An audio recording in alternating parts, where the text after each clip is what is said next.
নমস্কার প্রিয় কৃষক ভাইরা, আপনারা দেখছেন আপনাদের প্রিয় কৃষি বিষয়ক YouTube channel agriculture helper Bengali.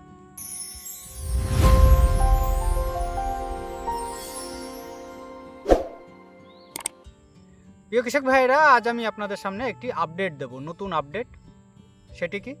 সেটি হচ্ছে আমাদের সবার পরিচিত এবং আমরা কৃষি কাজের ক্ষেত্রে বিশেষ করে ব্যাপক পরিমাণে ব্যবহার করে থাকি, সেটি হচ্ছে একটি নন সিলেক্টিভ হার্বিসাইড, আগাছানাশক প্যারাকোয়াট ডাইক্লোরাইড, যেটিকে বর্তমানে ভারত সরকারের তরফ থেকে প্রাথমিক পর্যায়ের কিন্তু ব্যান করার নির্দেশিকা জারি করা হয়েছে বা প্রথম ধাপের নির্দেশিকা জারি করা হয়েছে। এই প্রথম ধাপের নির্দেশিকা কেন বলছি, আমরা এই ভিডিওতে বিস্তারিত আলোচনা করব। এছাড়া আমরা এই ভিডিওতে জানব এই যে প্যারাকোয়াট ডাইক্লোরাইড এর ইতিহাস সম্পর্কে। তো প্রিয় কৃষক ভাইয়েরা, ভিডিওটি কিন্তু খুবই গুরুত্বপূর্ণ হবে, ভিডিওটি মন দিয়ে দেখবেন। এই যে প্যারাকোয়াট ডাইক্লোরাইড বলছি, এটি প্রথম বাজারে কোন কোম্পানি নিয়ে এসছে? Syngenta company. এটি বাজারে যখন নিয়ে আসে,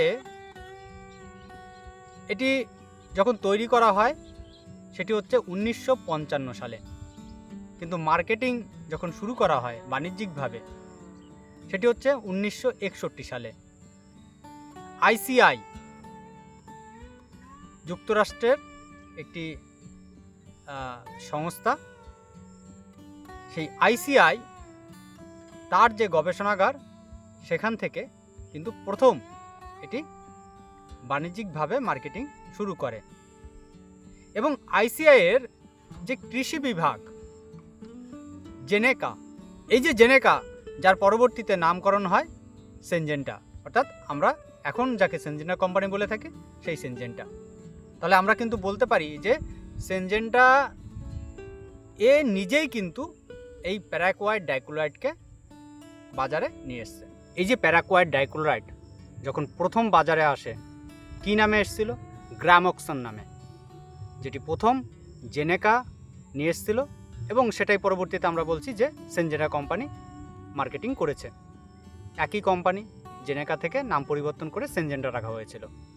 তো এই গ্রামক্সনকে কিন্তু আমরা সকলেই কিন্তু চিনি। এবং এই যে সিনজেন্টা কোম্পানি, এটা কোথাকার কোম্পানি? সুইজারল্যান্ডের কোম্পানি।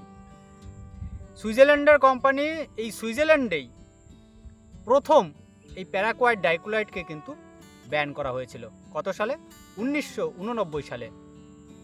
এবং পরবর্তীতে 2007 সালের মধ্যে ইউরোপিয়ান ইউনিয়নে বা মহাদেশে যতগুলো দেশ আছে সব দেশের মধ্যে কিন্তু এই প্যারাকোয়াট ডাইক্লোরাইডকে ব্যান করে দেওয়া হয়েছে। এখনও পর্যন্ত এই প্যারাকোয়াট ডাইক্লোরাইড বিশ্বের মধ্যে বলা হয় যে, বা রিপোর্ট অনুযায়ী বলা হয় 70 থেকে 74টা দেশ সেখানে কিন্তু ব্যান হয়ে রয়েছে।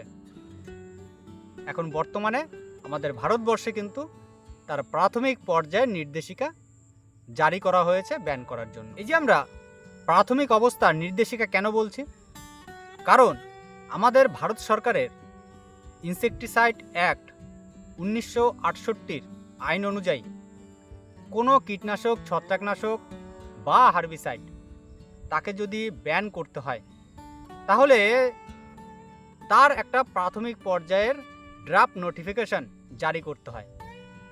সেখানে নির্দেশিকা জারি করতে হয় প্রথমত সমস্ত কোম্পানিকে যে টেকনিক্যাল ব্যান করতে হবে তার উৎপাদন বন্ধ করার জন্য, তার বিক্রি বন্ধ করার জন্য, তার মার্কেটিং বন্ধ করার জন্য।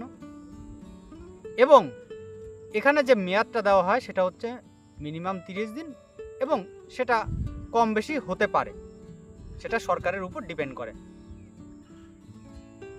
এবার বিষয় হলো এই যে টাইমটা দেওয়া হয়, এই সময়টা কেন দেওয়া হয়? কারণ কি হয়, এই যে উৎপাদিত মাল ছিল বা আমাদের যে টেকনিক্যালটা ছিল বাজারে, সেটা যেন কোনো হোলসেল রিটেলার বা কোম্পানির কাছে যদি স্টক থাকে তাহলে তার যেন এই লসটা না হয়, এক নাম্বার।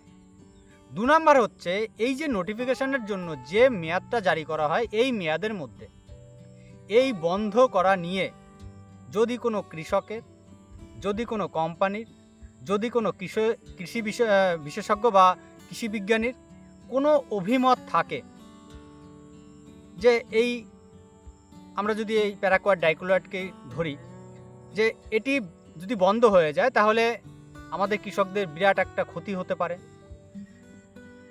তার একটা যৌক্তিক প্রমাণ যদি কেউ দেখাতে পারে তাহলে সেটা বিচারাধীন অবস্থায় চলে যাবে এবং তার পরিপ্রেক্ষিতে সেটা ডিসিশনটা নির্ণয় করা হবে যে এটিকে বন্ধ করা হবে কি হবে না। তাহলে বিষয় হলো এই যে প্যারাকোয়াট ডাইক্লোরাইড কেন ব্যান করা হচ্ছে।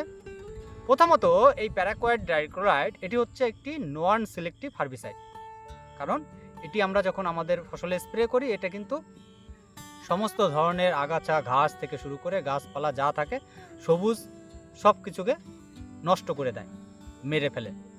তার পাশাপাশি এটি কিন্তু মাটিতে বহুদিন পর্যন্ত স্থায়িত্ব থাকে এবং যার ফলে এটি যদি আপনি ফসল অবস্থায় আপনি এটিকে যদি আপনার জমিতে স্প্রে করেন তাহলে কি হয়, এটি গাছের শিকড়ের মধ্যে দিয়ে আমরা পরবর্তীতে যে ফসলটা পাই বা ফলটা পাই সেটি যখন আমরা খাই আমাদের স্বাস্থ্যের ক্ষতি করে। আর একটা কারণ হচ্ছে এটি আমাদের প্রাণীর পক্ষে ভীষণ ভীষণ পরিমাণে ক্ষতিকারক এবং এখন বর্তমান সময়ের রিপোর্ট অনুযায়ী দেখা যাচ্ছে যে আমরা মানুষেরা কি করছি যে আত্মহত্যার পথ বেছে নিচ্ছি এবং সেখানে তার যে আত্মহত্যার জন্য যে আমরা বলতে পারি যে কীটনাশকটা আমরা বেছে নিই সেটা হচ্ছে এই প্যারাকোয়াট ডাইক্লোরাইড সব থেকে বেশি এবং যার কোনো অ্যান্টিডোট নেই, যার ফলে আত্মহত্যার যে পরিমাণ সেটা অনেকটা পরিমাণে বেড়ে গেছে। তো এই বিষয়গুলোর কথা মাথায় রেখে এবং জনস্বাস্থ্যের কথা মাথায় রেখে কিন্তু এই প্যারাকোয়াট ডাইক্লোরাইডকে ব্যান করার নির্দেশিকা জারি করা হয়েছে। তবে ভারতবর্ষের মধ্যে অলরেডি বহুদিন থেকে কেরালা, উড়িষ্যা, কর্ণাটক এই রাজ্যগুলিতে কিন্তু এই প্যারাকোয়াট ডাইক্লোরাইডকে ব্যান করার জন্য যথেষ্টভাবে প্রচেষ্টা চালানো হয়েছে বা সরকারকে প্রেশার বা চাপ দেওয়া হয়েছে, কিন্তু বর্তমানে দেখা যাচ্ছে যে এখন সেটা এই জুলাই থেকে কিন্তু কার্যকরের নির্দেশিকা জারি করা হলো। তো প্রিয় কৃষক ভাইয়েরা, এছাড়া আমরা বাজারে আরও অনেক কীটনাশক, ছত্রাকনাশক, হার্বিসাইড যেগুলো দেখি আমাদের কৃষিক্ষেত্রে ব্যবহার হয়, যা কিন্তু আমাদের শরীরের পক্ষে, স্বাস্থ্যের পক্ষে প্রচণ্ড পরিমাণে ক্ষতিকারক। তাই অবশ্যই যেটা ব্যবহার করবেন সাবধানে ব্যবহার করবেন, নিয়ম মেনে ব্যবহার করবেন। তো আশা করি আজকের ভিডিওটা আপনাদের কাছে ভালো লাগবে, আর যদি ভিডিওটি ভালো লাগে তাহলে ভিডিওটিকে অবশ্যই লাইক করবেন, ভিডিও শেয়ার করবেন, আর কেউ জানা থাকলে অবশ্যই কমেন্ট করে জানাবেন। তাহলে আজ এই পর্যন্ত, দেখা হয় পরবর্তী ভিডিওতে। নমস্কার।